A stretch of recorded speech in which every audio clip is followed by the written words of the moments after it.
the Philippines is not a member of the ICC. So we have actually no official contact with the ICC. But nevertheless, the Philippines will always remain committed to all the human rights conventions and agreements that we are parties to. We will also, of course, follow our own national domestic law.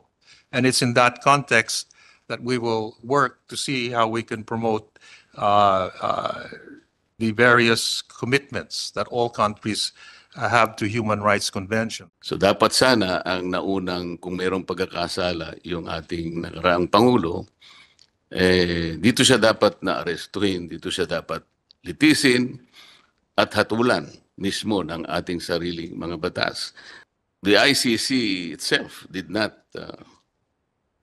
observe its own regulation, its own rules.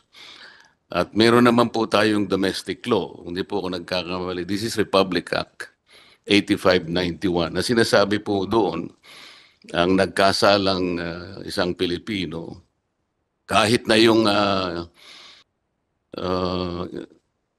pagkakasalan niya ay tinataguri ang international crime at lahat ng kauri nito, ang jurisdiction dito pa rin sa ating bansa.